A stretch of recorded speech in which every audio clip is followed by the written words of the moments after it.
Halo guys, tahukah kalian siapa bangsa dan ras paling unggul di muka bumi?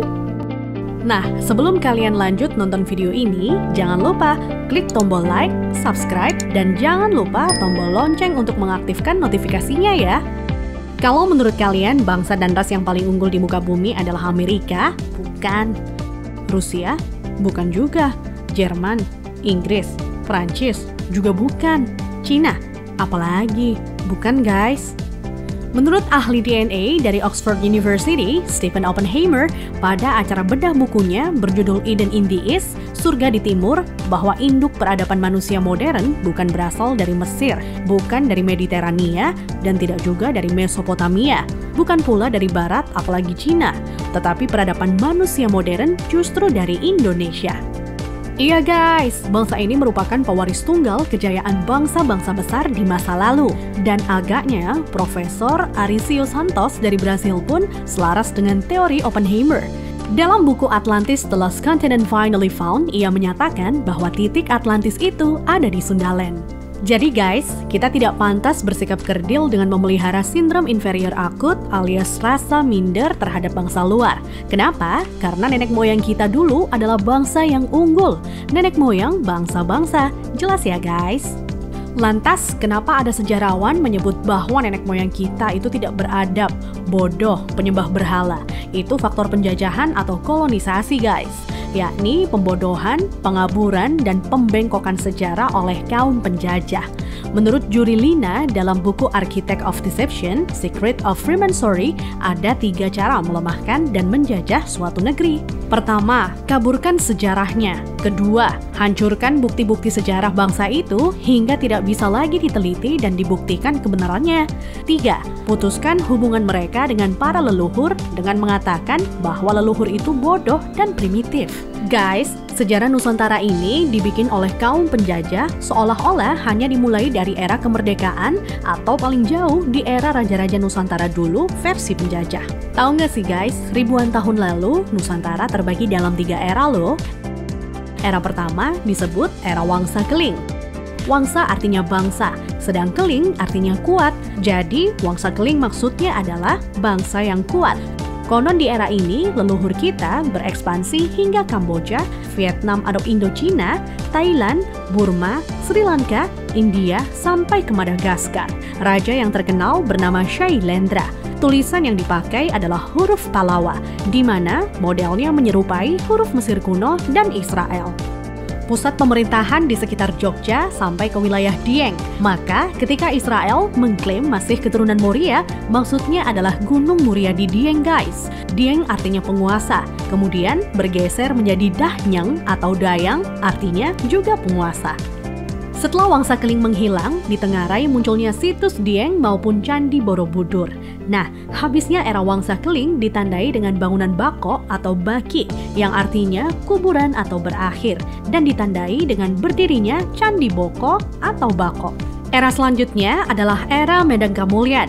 Medang artinya kemajuan dan Kamulyan artinya kemuliaan atau kejayaan. Bahwa Medang Kamulyan zaman kemajuan terutama bidang keagamaan. Agama lebih dititik beratkan dalam sistem pendidikan terpadu mulai dari lingkup kecil hingga besar. Rajanya yang terkenal adalah Ratu Boko. Di era itu merupakan cikal bakal munculnya huruf Sangsekerta yang dikenal oleh Aji Saka.